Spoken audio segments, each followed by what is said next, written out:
Hey everyone! Welcome back to our channel. Today, I have an incredibly shocking and emotional story to share with you. This one is about betrayal, heartbreak, and an unexpected turn of events that changed everything. This is the second part of the story. If you want to watch the first part, you can see the link in the description. Enjoy! I turned in a circle, realizing the futility of trying to escape. I ran my hands through my hair and kept them on my head as she approached. All I could do was watch her approach. I could only stare at her, helpless, pathetic in my pain. What? She asked to explain my silence. I just wanted to see if you had any idea how beautiful you were. I said sadly, and I wanted to know how the hell I was going to get over you. You don't have to, she replied quietly. Yes, I really do, I said. And it's going to take a while, Stacy, but I'll be fine in the end. Please don't do this, she pleaded. I live that scene every day, Troy. I don't know why I did what I did. I panicked and ran away. For God's sake, Troy, I was only 21 years old, and I felt trapped. She grabbed my hands to keep me from leaving. When I came to you for our first date, you knew about my history with David, she said. You knew that and you pursued me anyway. How are you different from David? I never lied to you. I always told you I cared about him. Every damn time you asked me why I was with him when he treated me like that. Don't you remember, Troy? I told you I was with him because I loved him. I told you that every damn time. But you still came back to me, and every time you looked at me, the way your eyes lit up when I was around you, Troy, do you have any idea how that made me feel? You treated me like a queen, and I realized I was falling in love with you. I hated the way David treated me, but I was conflicted. You spent every second you could with me. You'd come over and help me do my homework, wash my car, or just hang around. You spent time with my father to be on his good side. I wish I had $1 for every chess game I saw you lose to him or listen to him talk about his business. David kept cheating on me, and the next thing I knew I was cheating on him with you. You kept asking me out, and I started to accept that we were a couple and David was a thing of the past. But it still pissed me off that he was seeing other girls. One of the reasons David and I were having problems was that he constantly wanted my cherry. When I kept resisting, he threw me down to be eaten by girls who were dropping their panties. I was furious about that. You never gave me ultimatums, and I was able to relax knowing I could go at my own pace, and I fell in love with you. Of course we didn't have sex, we just kissed a lot. But if you'd put any pressure on me at all, we would have, and you knew it. But you also knew that I wanted it to mean something when I wore white to my wedding. But always in the back of my mind I couldn't understand why David let me go. Why didn't he fight for me? How could he let me go to you? Back then, you and I were in college and our lives were scheduled. How were we going to get married and have kids? But while you continued to focus, I was still caught up in my own questions. And unbeknownst to you, David came to me and asked me to take him back. And I was trapped between the two of you. On the one hand, I had Mr. Serious, hardworking, reliable, and loyal to me. On the other, Mr. Fun, dangerous, carefree, and unreliable. I know it sounds like a cliche, but you two made me feel complete. When we had that night, I panicked and ran and hurt you that I shouldn't have hurt you. I was so ashamed of what I had done that I kept running. I ran to Europe, I ran to California after I got married because my father banished me. It didn't change anything, Troy. No matter where I ran, you were still in my thoughts. So I decided to come home and meet you face to face. I owe you a debt of gratitude. My life is not going the way I wanted it to. I hate my life with David. I hate that he never stopped cheating on me, Troy. But it's not like in high school when he cheated on me like he always did. I had you to make me feel better then. And now he's cheating on me and I'm all alone, Troy. The reality is that I belong to you. I made a bad mistake and I'm going to take care of it, Troy. Yes, but there is one big difference between our realities, Stacy. The day after you ruined me, you were still with David. And the next day. And the next. You didn't come back to me. I'm still trapped in a hell I didn't choose. I wake up every day knowing that the woman I love is with another man. Don't you understand, Stacy? You made your choice. And the subsequent circumstances will never allow us to be together. So please let me go. My heartbreaking, pitiful plea brought unshed tears to her eyes. I pulled apart her embrace. I'm just going to leave, Stacy. Tonight was a mistake, just another big mistake. Where she got the strength from, I have no idea. But she grabbed my wrist and pressed my palm against her tit with force. She looked up at me and said, "Now try to get away." She kept pressing my hand against hers and God help me. I began to squeeze it gently, and then I moved toward her and began to kiss her. She nestled into my arms in agreement. I immediately took in her familiar body, yet so different after 6 years of change. I tried to trace her new form clad in a dress. She moved her foot toward mine to prolong the contact. I immediately stiffened to the discomfort of my pants. "Please, Stacy, stop this now," I gasped between kisses. She kept throwing herself at me and I kept fighting myself. The most telling thing was that I didn't fight her off. I didn't reject her. I met every moment of her passion with my own.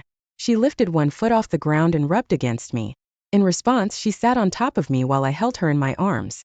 Slowly, she lowered her pelvis to the ground, pressing herself into me. Stacy, I can't. If I do this, I'll be no better than David.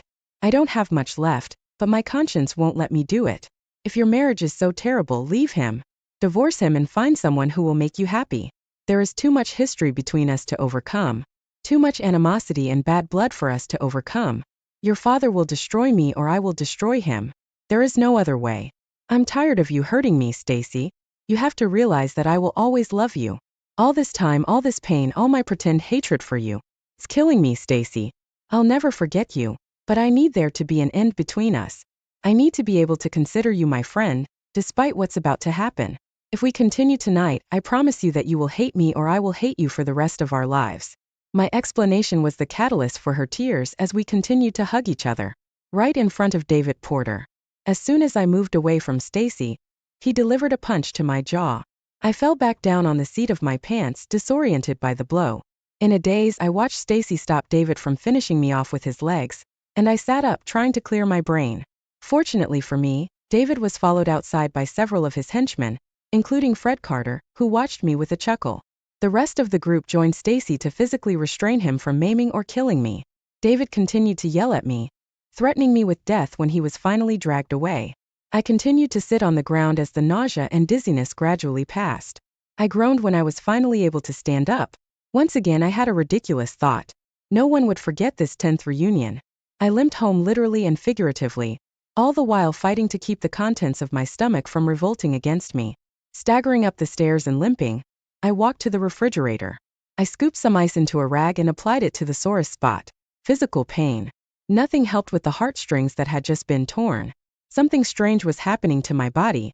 I found it hard to make my body follow the commands my brain was giving me. I felt something wet and damp running down my neck.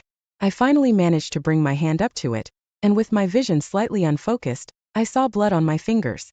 After what seemed like an eternity, I was able to dial 911 on my phone's speed dial, and gasping, told them of my predicament. Fearing that I had a concussion from David's blows, I decided to try to stay awake until the ambulance arrived. When they arrived and took me to the emergency room, I had already lost consciousness. The medical staff fussed around explaining my symptoms and how I was in this condition.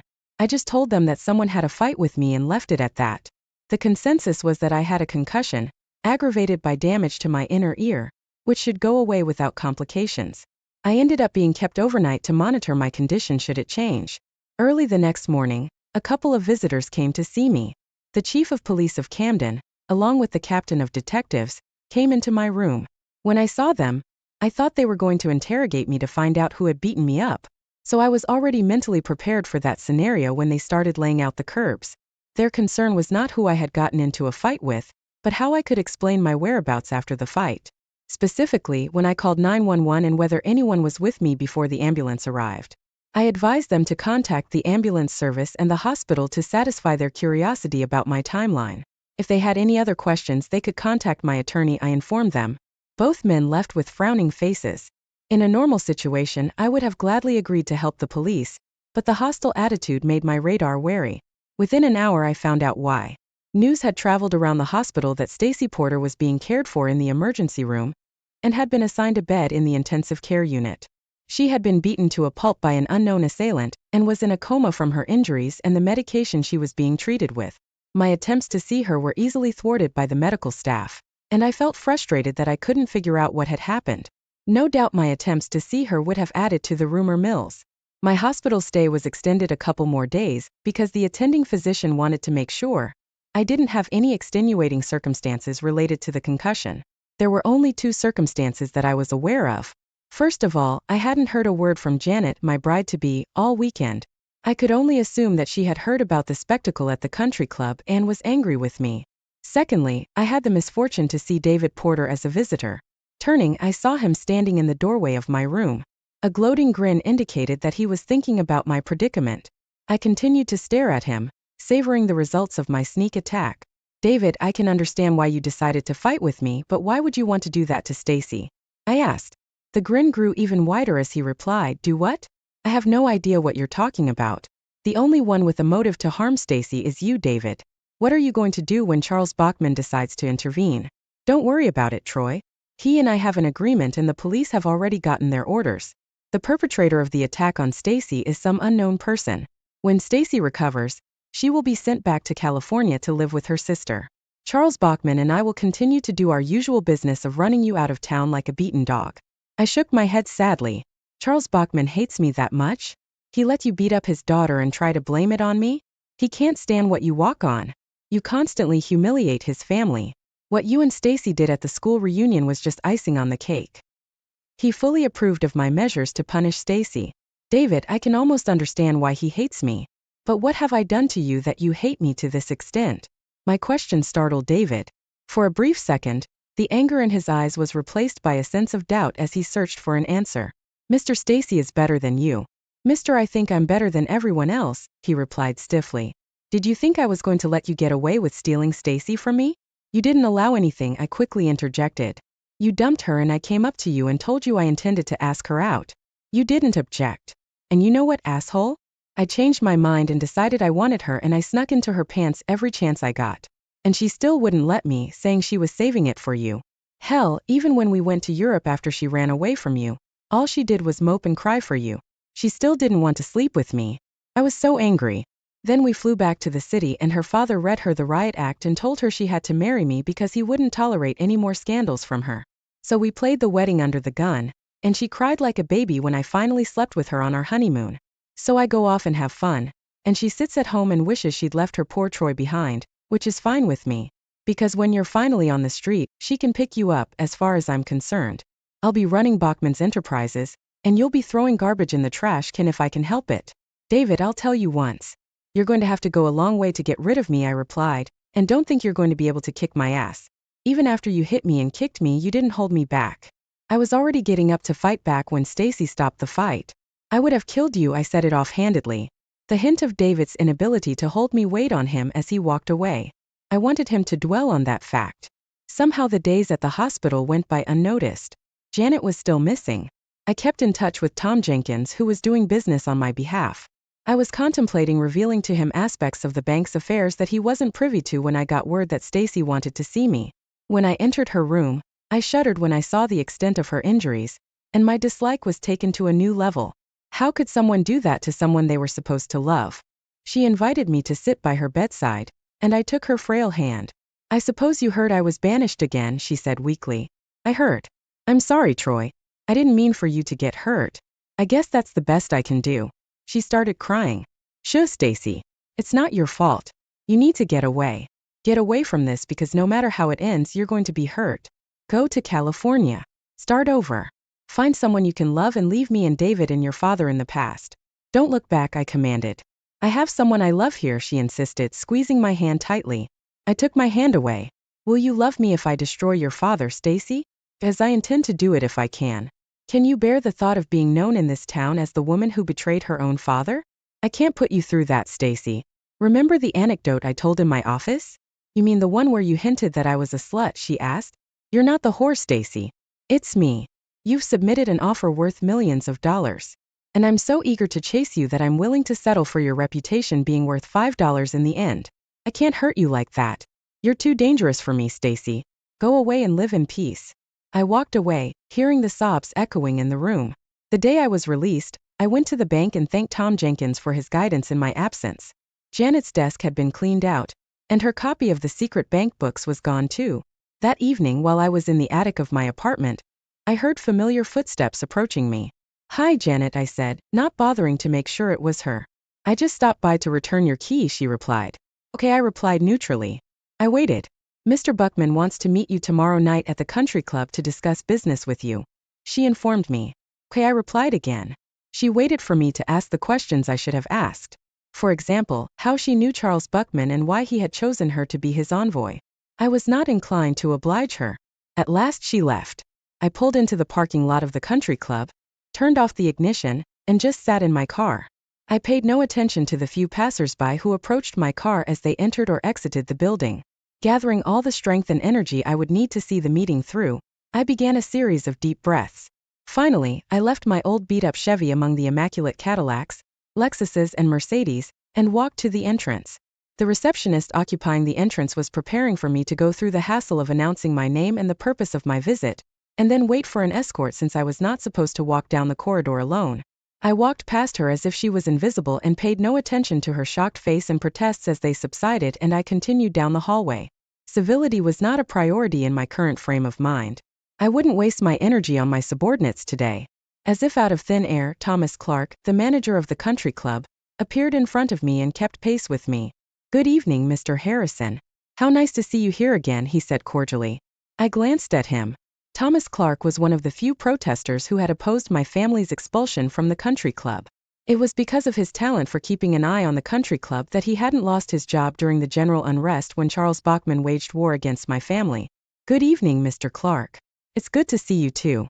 Despite my intentions, I felt it my duty to express my appreciation for his efforts. He nodded, and my companion and I continued down the corridor without a word. "Mr. Bachman has reserved an office for your meeting today," he reminded me. We approached the office and he seemed to want to say something else to me. I slowed down to give him that opportunity. With a concerned expression on his face, he began, "Mr. Harry Troy, if there's anything I can do for you after tonight." I was touched by his generosity. "Thank you, Thomas. That means a lot to me," I assured him, and we walked into the office. The atmosphere of the country club office reflected old-school male domination in the best possible way. It wasn't that women were forbidden to be in the room. It was just that due to history and heritage they were not allowed to occupy it. In the large room, hunting trophies of various wild animals hung on the walls. On the walls hung photographs of various expeditions. I had a fleeting desire to see if any of these photos included the ones my father traveled to, or whether, in imitation of Stalinist Russia, he had been declared banned and the offending photos removed.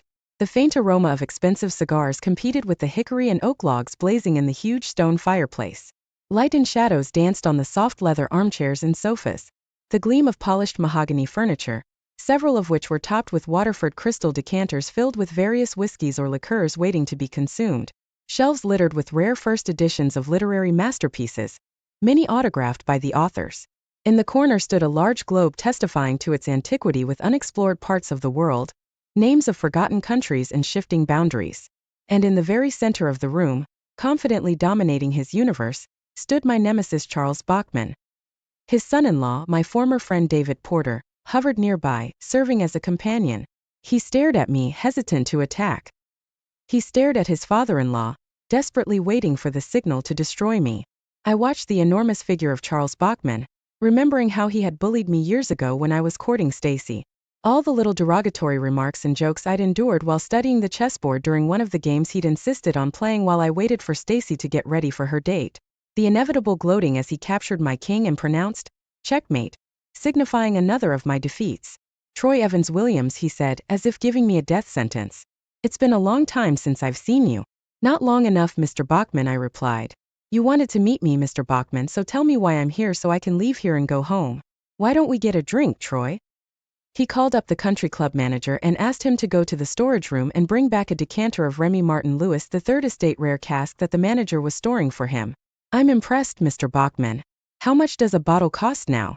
"Last time I bought one of them, Troy, and it cost me about $25,000. If I remember correctly, Mr. Bachman, the only time you raise a toast is when you make a business deal." "That's right, Troy. I made a very big business deal and I feel like celebrating. Do you mind if I ask what you bought?" "Not at all, Troy," he commented, taking the decanter from the manager. Thomas Clark left the room while Charles Bachman poured healthy portions into 3 decanters of brandy and held one out to me. "I've just bought out the Camden Bank and Trust." He looked at me with his soulless eyes, waiting for my reaction. "Strange, I don't remember agreeing to sell it," I said calmly. David followed, picked up a 3rd decanter of brandy and gave me a look of pure schadenfreude. "You're going to have to sell, Troy. On Monday, the state bank auditor will audit your bank. Copies of the real ledgers you've been hiding from everyone will be presented for inspection. After they compare them to the fake books you've been fooling everyone with, the investigation will begin. And then it's just a matter of following the trail, Troy," he explained cheerfully. "How did you find out about the books?" I asked. "Troy, I've always been 2 steps ahead of you," he chuckled, shaking the decanter of brandy to warm the drink. "I know about everything you do. I hate to see that you haven't paid attention to any of the business lessons I taught you so long ago." I know about the ridiculous files you keep on me, my daughter Stacy and my son-in-law David in your desk drawer. I know about all your business dealings, Troy. He paused to light a smuggled Cuban Cohiba cigar. I continued to wait patiently. All of your business deals, he emphasized, blowing a ring of smoke, including the Soren oil deal you worked on.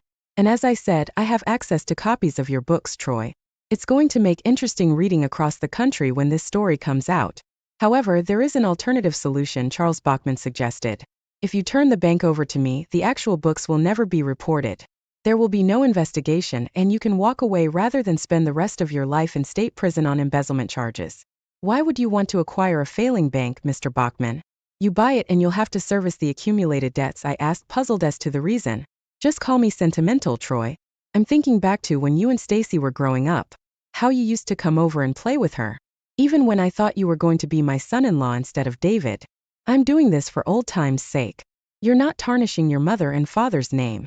They wouldn't approve of their only child becoming a criminal. As far as I'm concerned, you killed my parents, Mr. Bachman, I interjected angrily. You tried to destroy me and my bank. And after everything you've done to me and my family, you're going to blackmail me into giving you the bank. And what happens to my customers when they can't make their car or house payments? An irritated Charles Bachman replied, the same thing will happen to my clients who fail will happen to everyone else. I'll foreclose on them. I'm in the business of making money, boy. If I told you once, I've told you 1,000 times. In nature, the big ones eat the little ones. That's a lesson neither you nor your father ever understood. I can manage without you, Mr. Bachman. I have a deal ready to go involving Soren's oil reserves. Once the deal is signed, all my financial worries will be over. The money goes back to the bank and no one will ever know. Even if you denounce me, you'll have no way to prove it. Charles Bachman and David Porter laughed in my face. You can't count on Soren's oil stocks, Troy. Unbeknownst to you, I've been buying up every stock that comes on the open market. I now own 63% of the stock and that number keeps going up. I'll be richer than Bill Gates and Warren Buffett combined before it's over. And you'll be left in the dust, Troy. Checkmate, Troy. I remained silent while he and David enjoyed my obvious torment. He studied my discomfort as I began to search the room for an exit. Any way out? I glanced at the table where an ornate chess set stood ready for play. I remembered all the games I had played with Charles Bachman and lost. I continued to stare intently at the chessboard. Stanton's ebony pieces and their counterparts carved from ivory, by a master craftsman many years ago. Now they waited in silence for the game.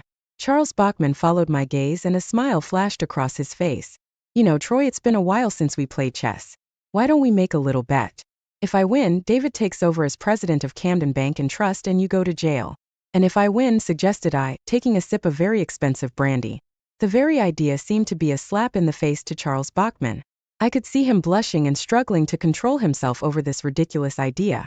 He narrowed his eyes and said, if you win, you will remain president of Camden Bank and Trust and work for me for the rest of your life and not go to jail. If it weren't for the fact that you've never beaten me at chess, I might have lost on purpose to keep you under control. But I think it would be best if you left this town with your tail between your legs. He hissed angrily at me. He turned away and grabbed a couple of chess pieces, shielding himself from my gaze. He turned to me again and extended both fists at arm's length. There were pawns hidden in his hands. All I had to do was guess correctly, and I would start with white and gain the advantage of the initial move. He continued to wait for me to decide which hand I wanted open. I waited half a minute before I put the palm of my right hand under the left fist of Charles Bachman. A knowingly victorious glint appeared in his eyes as he moved the pawn into my hand. I clenched my hand into a fist, and the pawn remained undisclosed to everyone. Since I know I have a black pawn in my hand, I have chosen your remaining hand. I will start with white. I opened my hand to show the black pawn in my hand. A look of anger and disappointment appeared on Bachman's face as he had not calculated my trickery. Since I first played with him, I was given the opportunity to choose pawns. Contrary to the law of averages, I always lost. It was only after I had lost heart that I dared to wonder how he had achieved such success. With sleight of hand, he always fielded a choice of 2 black pawns. Even in such a trifle as a game of chess, he sought to gain an advantage. We took our places at the table. Only culture and civilization separated the gladiators from bloodshed. David moved and stood next to his father-in-law, as befitted a loyal vassal. I made an initial pawn move. He immediately responded with a knight move. This assured me that his tendency to rely on his knights in the opening remained, despite the fact that I had not played with him for 6 years. I made a move with the queenside bishop. He brought out his other knight. This confirmed that he intended to outplay his knights. 3 moves later, my knight landed on the queenside bishop pawn. Got it, I announced quietly. He looked puzzled at his predicament. My knight was ready to take either his king or queen's rook next move. Usually the counter move is for the queen to take the threatening knight. In this game it would not help him. My bishop was ready to take his queen in response to the attack. Another common counterplay was the king move and sacrifice the queenside rook. Here it could not be. Bachmann played his usual hard game, protecting the king and depriving him of the possibility of maneuver. He was trapped into accepting the sacrifice of my knight, and yet he was looking for a way out. His eyes roved over every piece on the board. I leaned back in my chair to savor another taste of brandy. You'll have to accept my knight, Charles. This is your only game. And again he looked at me, not only for having the audacity to capture his queen, but also for having the audacity to address him as an equal and not as my superior. I continued to wait for the inevitable. Finally, in disgust, he moved his queen and took my knight. Without hesitation, I moved my bishop and captured his queen. I held the queen piece in front of him. I just looked at the piece rubbing against the princess's ebony. Funny thing is, in the other game we're playing you had another queen but it still didn't help you, I commented. What are you talking about, Troy? Your queen, the spy you launched into my office, Janet Temple. Your secret agent I had to face. I watched as he belatedly tried to bring his royal bishop into action. I began to lay out the following sequence of events. It took me a while to realize who your queen was, I continued. But once I did, she was easy to neutralize. All I had to do was feed her false information, and I knew she would come back to you. I bring out my queen to start fighting as we continue to play. You see, Chuck, there are 2 sets of books. But the fake counterfeit books show that the bank is in trouble. The public books are real and show that the bank is thriving. I baited you into thinking my bank was in trouble because I knew what your natural reaction would be. The big one always eats the little one. Isn't that what you've always said, Chuck? He had a stunned look on his face at the fact that I had used a patronizing nickname and moved my queen diagonally across the board to capture his queen rook. Once again I was able to calmly say, got it. I've known for almost 2 years that Janet was passing information to you, Chuck.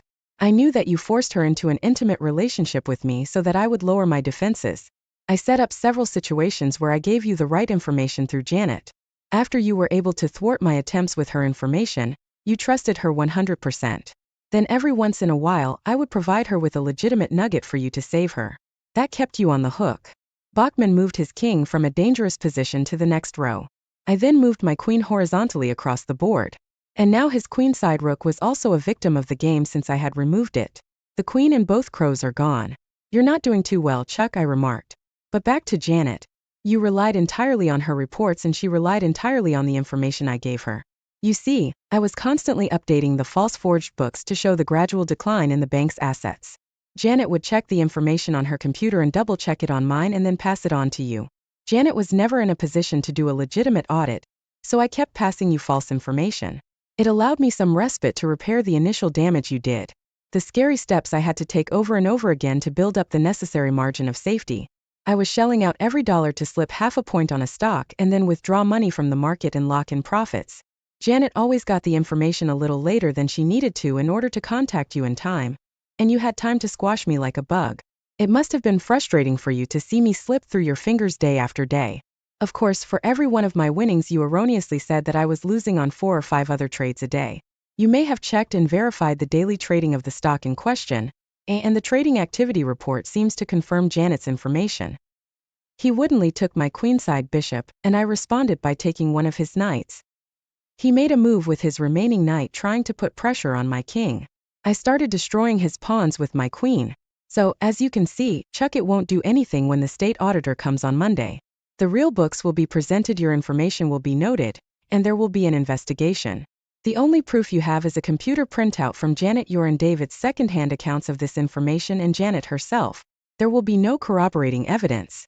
The computer from Janet's office and my personal computer are already missing, and have been replaced with new ones with only the correct numbers on them. You will never find the hard drives with the erroneous information you relied on. The audit will take about a week and the final report will exonerate me and my bank. Now my rooks were free, the end of the game was approaching. I took his king bishop. As you can see, Chuck, your plan is going almost as well as your chess game. You underestimated me and now you're paying the price. His remaining knight has fallen and Bachmann's last major piece besides his king is his queenside bishop. I moved my king to the dark square. Now his queen bishop would be powerless against my king. With the help of the queen and rook, I began to force his king to retreat. One agonizing move after another and Bachmann would not give way, but I didn't want him to. I wanted his king trapped like a rat, and finally we got it. My next move would checkmate him, and he knew it. His face blazed with anger at the humiliating defeats I had inflicted on him this evening, but there was more to come.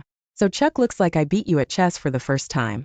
The moral of the story is this: never underestimate the lengths your daughter's horny boyfriend will go to in order to score points with her father, including losing a chess game. I guess I can consider myself lucky I didn't go on a hunting safari in Alaska with you and your drunken friends. The thought of having to hang around you and suck up to you for a week still makes me want to puke to this day. Thank God David had no problem kissing your ass every day. David automatically lunged toward me, wanting to get into a physical confrontation, until he saw the anticipation in my eyes. I think he realized that if he and I got into a fight, I wouldn't stop until one of us was either seriously injured or dead. He wasn't ready for that level of action. I stared at him for a while, then insultingly brushed it off as a real threat and continued my dissertation. I know that attaching Janet to me was your idea, Chuck, but which one of you got the idea to put her in my bed? You or David? None of them admitted to it. I guess I'll never know how it happened.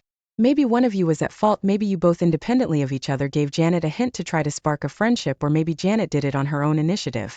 What I do know is that I'm being torn apart again by the reminder of the betrayal of a girl I cared about. What a brilliant idea to throw me off balance while you plot to steal my bank from me. Not only would I have to relive the agony, but I would have to experience the humiliation anew every day. So does that piss you off, Chuck? The fact that I live to fight another day? The fact that my very existence reminds you of the sins you committed against my father?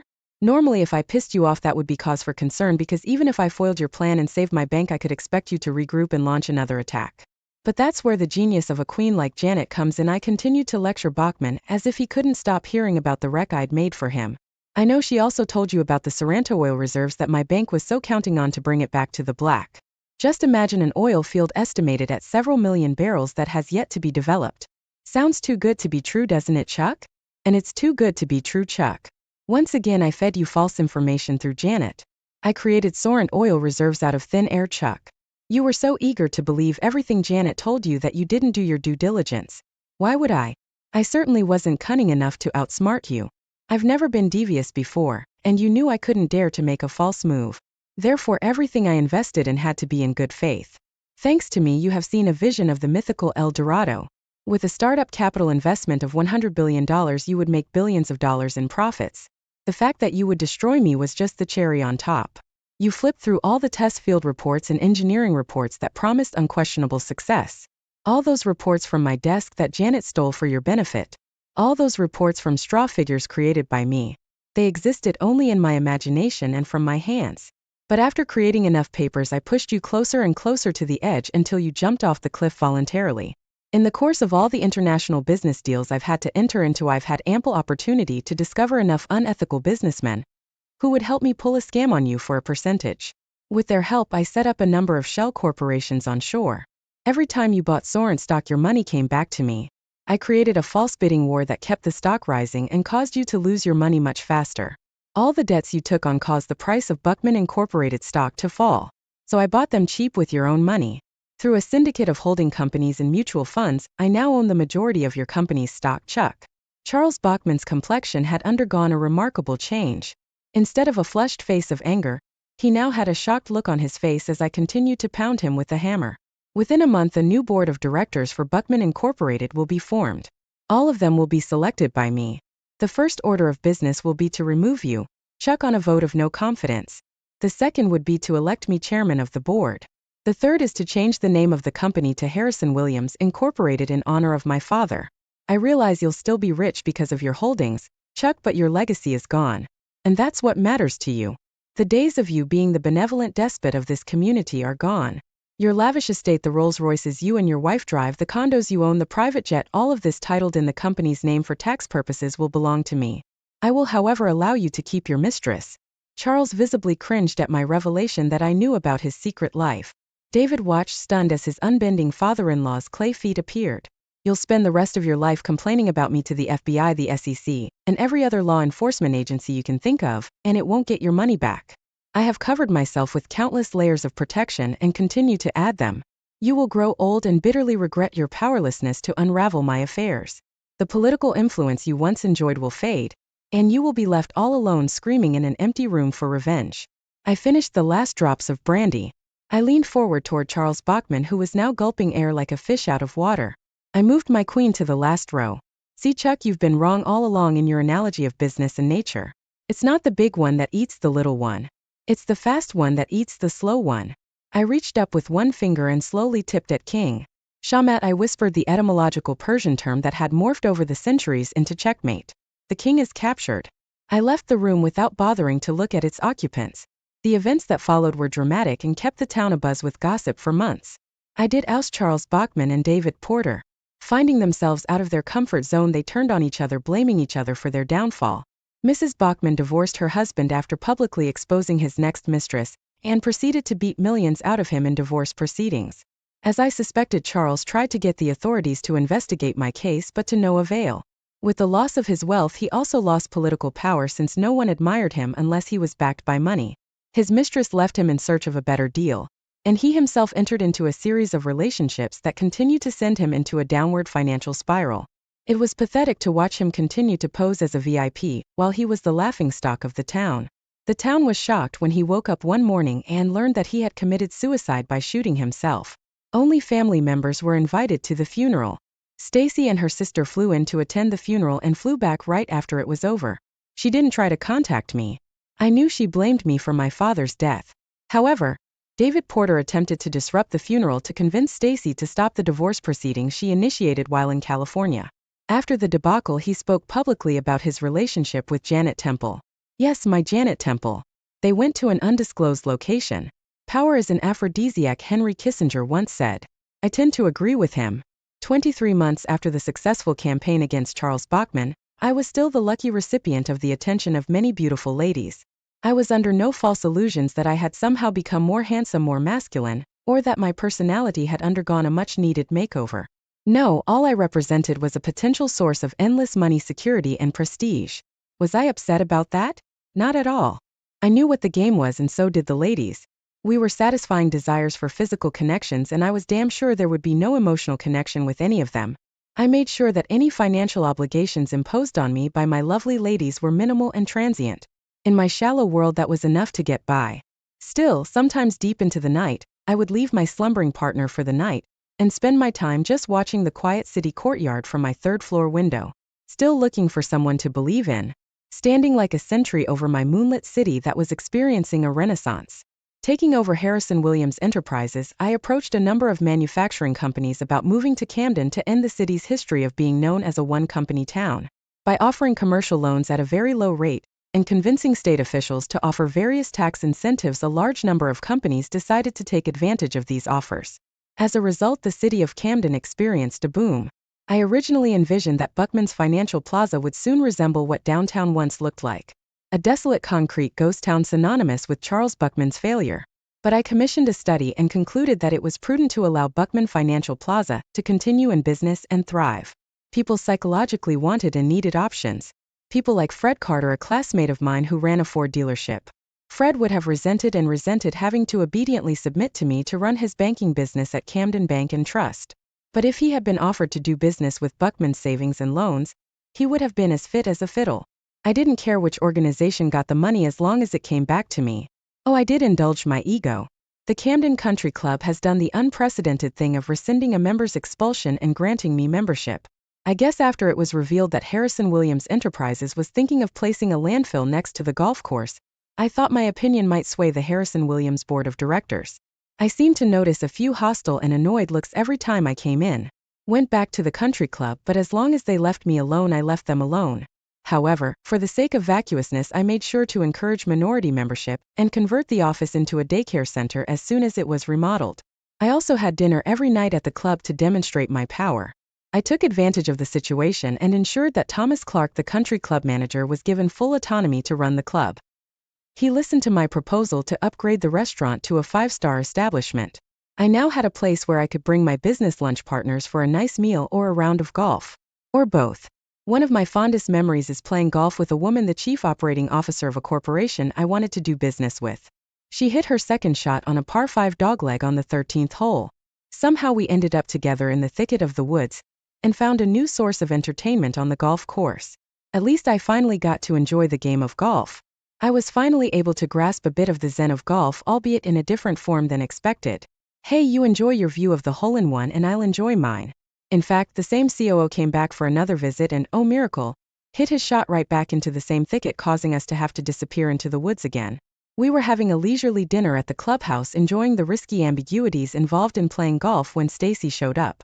To say I was confused is to say nothing. I realized that the piece of food strung on my fork had fallen off while I was holding the appliance in the air. My companion frowned, interrupting the conversation, and turned to watch a charming woman approaching our table as I put my fork down. She wasn't the only one. The entire dining room fell silent as everyone focused on Stacy. God, I hadn't seen or heard from her since she'd left 2 years ago. And now the weight of the aftermath of what had happened to her father and David was bearing down on me. I mentally prepared myself for a confrontation. I would try to deal with it as best I could. At least I owed it to her. Her attention was directed solely at me as she walked toward me. I don't know if she was intentionally or not ignoring my dinner companion, but Stacy didn't seem interested in the fact that I wasn't alone, and that we were in a crowded country club dining room. She was now standing by my chair, towering over me as I prepared myself for the humiliation to come. Then she knelt down beside my chair and said, "Many years ago I made a terrible mistake. I'm here to correct it if you'll let me. Troy Williams, will you marry me?" You couldn't help but notice the sincerity in her voice or her face. Somehow she was willing to forget how I had destroyed her father, her family's fortune, her husband. All she cared about was that she loved me, and was willing to put everything on the line for me. For a moment I wondered if I could I be as forgiving? Would I be able to let go of the pain and be with the woman I so desperately wanted? Would my ego allow me to counter the betrayal of my revenge with her public subterfuge? Were the ghosts of my parents peering over my shoulder, begging me to let go of my past and connect with the only woman I could truly love? I was well aware of what awaited the unintended audience. Sitting across from me, my dinner companion had a whole range of expressions on her face. There was the shocked, stunned look with which she reacted to Stacy's suggestion. There was the expression of jealous hostility at this breach of etiquette that could only occur between two beautiful women in direct competition. And something hidden in the clinical detachment with which she watched the events unfold. Now I was at the table. Now I felt the pressure that every woman feels when proposing. This is exactly how Stacy must have felt when I stumped her years ago. How could I feel my brain overflowing with all the reasons to say yes and no at the same time? I so desperately wanted my heart to say yes, and my fears wanted me to say no. And I was pressured to answer publicly, just like Stacy had been pressured that fateful night so long ago. No. I wasn't sure I'd actually said it until I saw Stacy's calm expression crumble and tears come to her eyes as she staggered up and, retaining the last vestiges of dignity, walked out of the dining room with her head held proudly high, ignoring all the gawkers. I don't think I've ever hated myself as much as I did in that moment. An excited murmur ran through the room as I quietly signaled manager Thomas Clark to come to my table. "Yes, Mr. Williams," he inquired. "Thomas, I know how impossible it is to keep things private in this age of social media. So I need you to let everyone know how unhappy I will be if I hear a word about this on Twitter, Facebook, YouTube, or any other site that embarrasses Miss Bachman." I instructed him quietly. "I understand, Mr. Williams, and I will take care of it." He walked out from behind his desk and headed straight for Fred Carter's desk. Less than a minute into the conversation, I saw Fred blush and start furiously deleting something from his smartphone. When he finished, Fred looked at me with a concerned expression on his face. Thomas Clark had already left for a neighboring table. After a few minutes, Thomas Clark informed me that if anyone was foolish enough to discuss the event publicly, they risked incurring my wrath. After what I had done to Charles Bachman and David Porter, no one wanted to test my mettle. I turned my attention back to my dinner companion. There was a strange look of bewilderment on her face. "Well, I've never had a date like this before," she looked me in the eye. "Really?" I finished the last of my wine. "It happens to me all the time," I explained sharply, hoping this joking reply would hide the emotional cauldron raging inside me as I looked at her again. She jumped me before we even got to the car. When we got to my bed, we had the best night ever. When dawn broke, we sat at the kitchen table, not washing our eyes and tiredly sharing cups of coffee. "I think I'll call a cab to take me to the airport so I can leave early for my office." "What's your hurry?" I asked. "I'm in no hurry, I just know when it's time to leave. Last night I was pissed at that woman for disrespecting me and proposing to you in front of me. So I drove you home and shook the shit out of you. But 3 things make me realize that we can't have a future like this.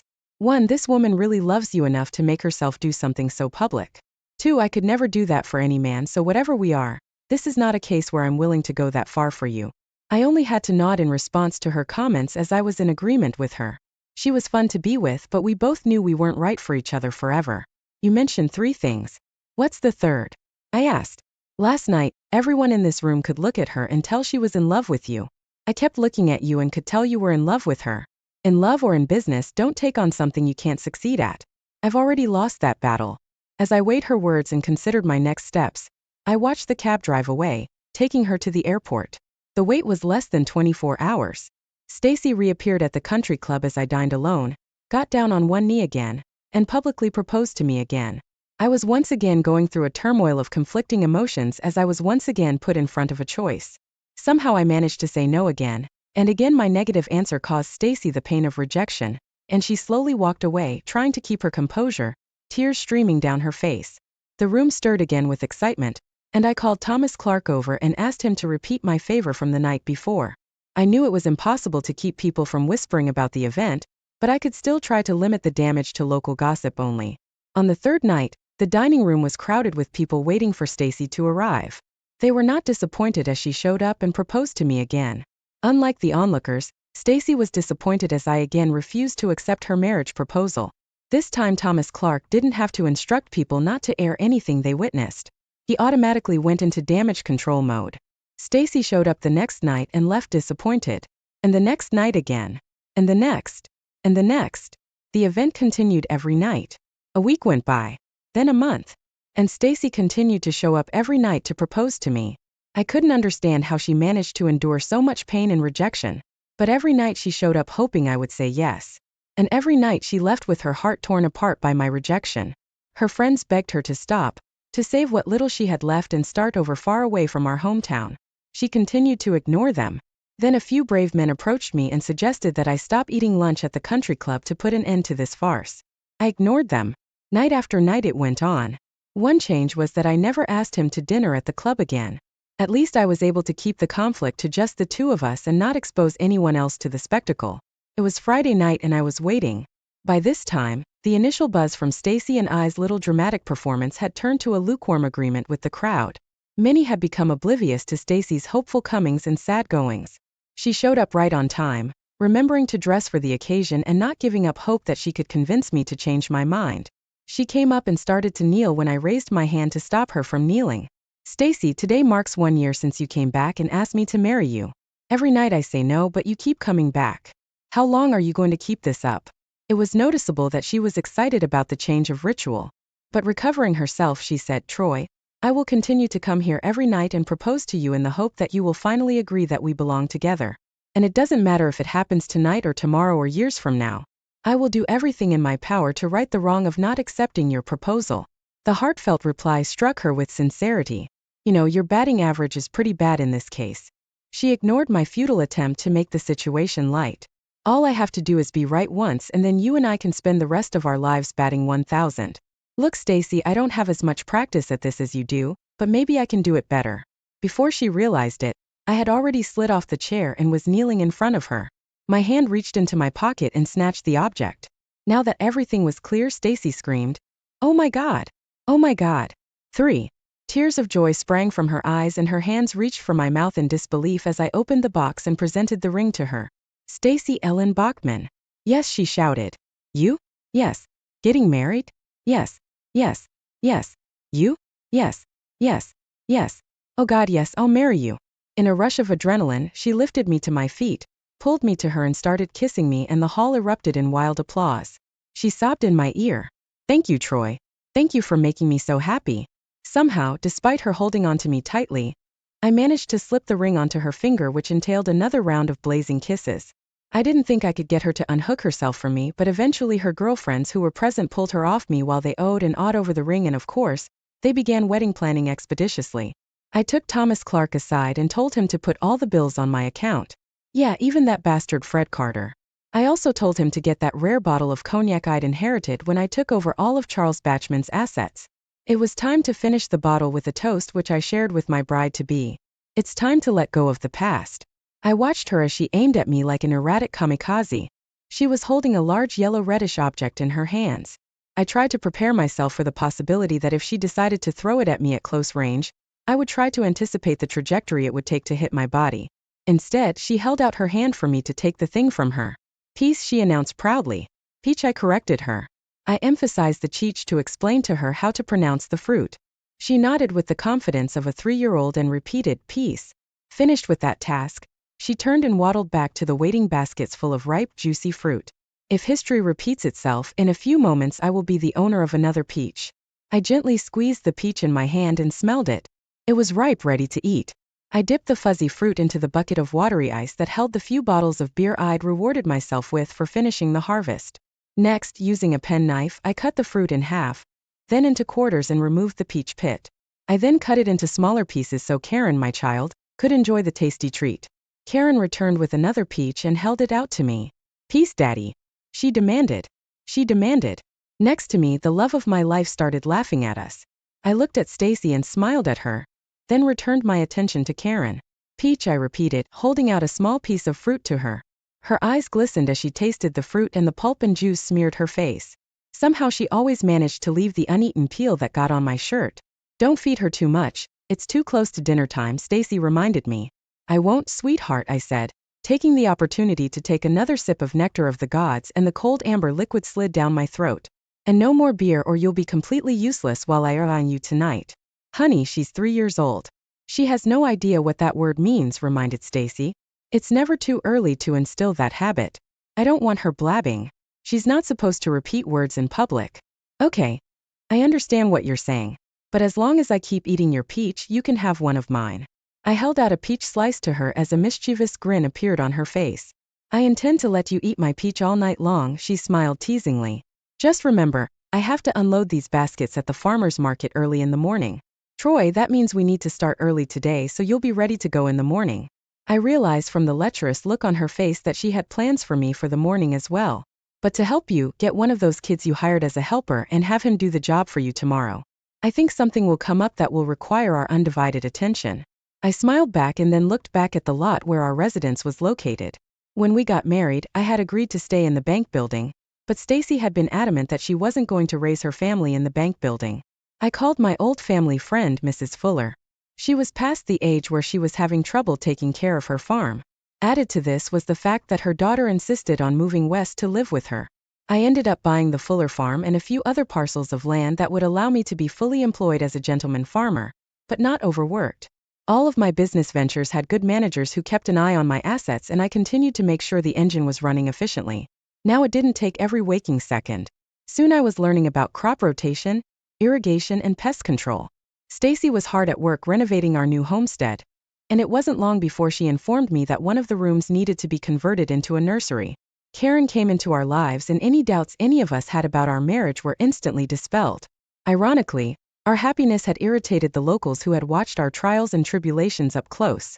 They couldn't understand why I was willing to marry a girl who had rejected me, and they couldn't understand why Stacy would marry me after I rejected her. I could write an entire encyclopedia trying to convey our reasoning and feelings, or I could just say that I love her and she loves me and we finally caught ourselves at the right time. I sleep well. I'm not haunted by the ghosts of my parents. Why should they haunt me? They only wanted what was best for me, and that eventually happened. I'm not haunted by the ghost of Charles Bachman. He can't hurt me or Stacy anymore, so it doesn't matter. Same with David Porter and Janet. The only person who can hurt me is Stacy, and deep down I know that won't happen again. The lessons we learned were painful at a terrible cost, dearly bought and dearly cherished. The sudden epiphany I experienced as I watched Karen bring me another peach was striking in its simplicity. Karen climbed into my lap, and with all the God-given innocence in her eyes looked into mine, holding out the fruit to me. Peace, Daddy. I kissed her. Peace. I said yes. I hope you enjoyed it, so subscribe to my channel. Hey everyone. Welcome back to my channel. I hope you're all having an amazing day. Today I have an intense story to share about how my wife cheated on me and left me and our son for her affair partner. And how, for years later, she realized it was the biggest mistake of her life. One day my wife was invited to go to the movies. She really enjoyed any time she got out of the house because we had a very clingy 3-year-old boy. I was sympathetic and I made sure to share child duties, but I couldn't really help that I was the one out working and socializing with other adults. I knew it bothered her to give up her career, but we did what we could to keep each other going. We've been married for 7 years. She was all I had, and already I couldn't picture living my life without her. Maybe it was because we were meant to have our son together, but I know now that it wasn't because we were meant to be. On movie nights she went with girls she used to work with. I was sitting with my son in the living room taking pictures of him when I decided to check Facebook. I was friends with one of my wife's work friends, and she posted a picture of all the girls in attendance that night with text that said PSR you couldn't make it out with us tonight, and my wife's name was tagged. I felt my vision spin while panic set in. I didn't find out she was cheating, only that she was lying about where she went. I tried calling her phone and was very disappointed to hear it ringing upstairs. It was under her pillow. I thought that was an odd place for her to put her phone, and then I started to panic that she ran away from me. Since I was desperate for a clue, I got on her computer. I found the note on the desktop, and I was beyond scared at this point. It said in case something went wrong, she thought it was a good idea to put this on her laptop. She planned to meet her online friend at the hotel and casino about an hour away from her house. She put a different phone number than the one I had programmed. I called 5 times before she answered, sounding very worried that it was me. When I said it was me, a long pause followed. She said she was sorry. I asked if she was apologizing for cheating on me. Another painfully long pause. I couldn't believe this. She said yes and started crying. She said my voice was disarming and she didn't think I was going to find out so fast. I started calling her a lot of bad names while she tried to reason with me. I asked where she was and she said she was still in the casino. I didn't know whether I should tell her off and just hang up or tell her to come back home and we could pretend this never happened. I asked her who she cheated on me with and she sighed. Suddenly she shouted no, and I heard AP's voice. He said he waited a long time to meet her in person, but now she was ready to leave her boring life with me to be with him. My heart was shattered. I had real chest pain because of this phone conversation. I told him to be a man and put my wife back on the phone so we could discuss arrangements for our 3-year-old son. As he handed the phone back to her, I heard him tell her I wanted to talk about her son, and she was just really quiet. She asked when she could see him next, and I started screaming. I said that she was a terrible, terrible wife and mother, and she didn't deserve to see either of us ever again. I told her to never come back to me or expect any love from me ever again. I heard her voice before I hung up. I told her family about everything in one long Facebook message and changed the locks on our doors. I realized that over the past 6 years I had anxiety about this very thing happening. I actually had visions of needing to change the locks when my wife cheated so that she couldn't just come back into my life and trick me into forgiving her. I refused to be like my father, who let my mother walk all over him and come in and out of my life. She tried calling me 7 times before I blocked her, so I considered 7 my lucky number to get through this ordeal. It only took my wife a week to try coming back. She left a note on the door saying she just needed her stuff, but she said she was sorry more than once and that she missed me. On July 14th, my lawyer called back with good news about the divorce, and just 7 short weeks later I had my day in court to prove my wife was guilty of abandoning me and our son for AP. She admitted she had a long-distance relationship with him for at least 2 years. When my ex called me one evening months after the divorce, she said she made a huge mistake. She said it was the biggest mistake she would ever make in her entire life, and she didn't know if she could move on from it. She said she never should have started talking to AP because I was the one she was meant to have a family with. She said she already lost all the feelings she had for AP. But now she was trapped in his house with nowhere else to go. Her parents and a few distant relatives were never really involved in her life to begin with, which is why starting our family meant so much to us. I hope she regrets her actions enough to never do this again to anyone. 4 years later, and I'm remarried with a 7-year-old son and a baby on the way. My ex-wife from what feels like an eternity ago called me. I didn't answer it, but she left me a voicemail that said she was just wondering how I was doing, and wanted to see if we could get together sometime because she finally ended her miserable relationship with AP, and got a low-income housing apartment but can barely afford it. She's really been struggling with paying her bills, and the affair she committed serves as a daily reminder of how she ended up in this situation. So her life took a 4-year-long detour, 6 years if you count, when she first started talking to AP, and she still ended up worse off than me. Your ex put you through hell. She set you up to believe she was going to the movies when she was meeting her AP of 2 years. She probably hoped she'd be able to keep returning home without you knowing what was really going on, but AP snapped the phone because he wanted your woman.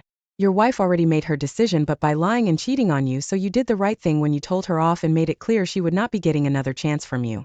She absolutely blew it, and I'm glad that feeling got to her. I can tell from your account that she was very remorseful, but that doesn't mean she deserves to ever be trusted again. Thank you for sharing your story, OP. You certainly deserve a woman that will always choose you, openly communicate her feelings, listen to you, and treat you with respect.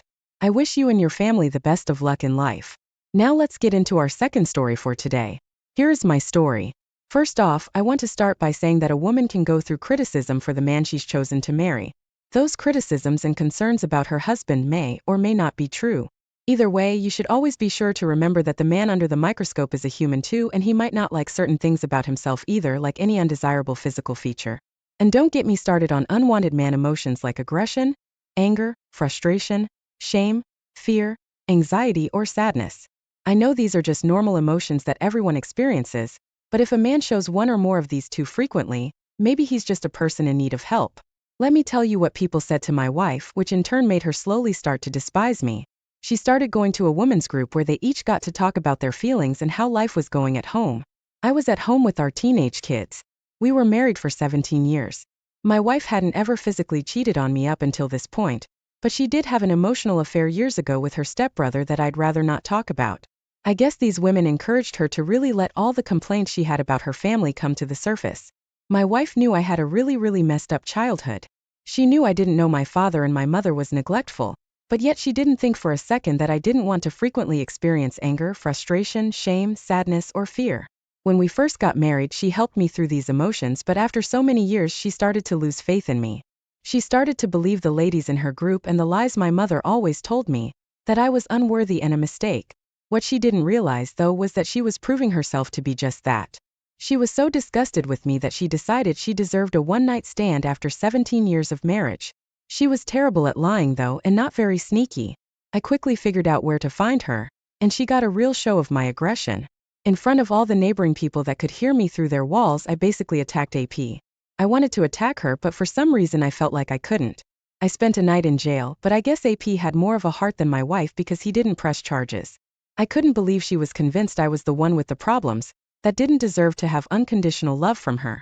She had some kind of obsession with her own family, and it didn't paint a pretty picture in court. Our teenagers also found out what she did, and they were disgusted. They'll always remember as a fact that their mom cheated on their dad with her own uncle. I only hope they see her as an example of what not to be. From their reaction to it, I think that's how they're going to take it. They live with me full-time and have awkward visits with their mom.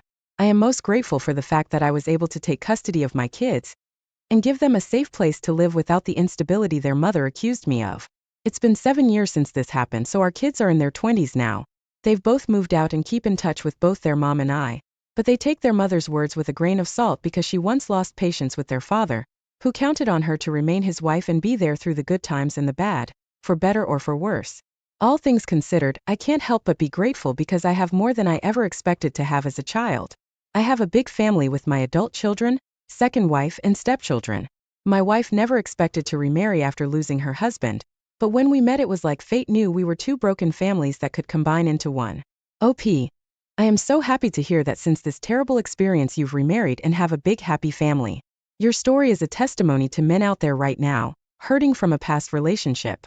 Women need men, so they should be treating them with the same care and understanding as anyone else. If one woman gets you down or does something unforgivable, set her free and continue on your journey without her, even if she tries coming back. We are each on our own journey of healing and maturing. Never judge a book by its cover and always be quick to understand that someone may not be as they seem, or may be experiencing something that you can't relate to, because you haven't had the same experience.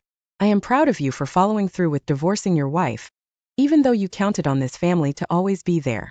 You had to be exceptionally strong to know that you could get through this, and it was the right thing to do. Only then can you be ready for a mature woman that knows how to respect and honor a man. Thank you all for taking the time to listen to today's stories. If you enjoyed listening, please feel free to like and subscribe if you haven't already. Also, comment below with your thoughts on what happened.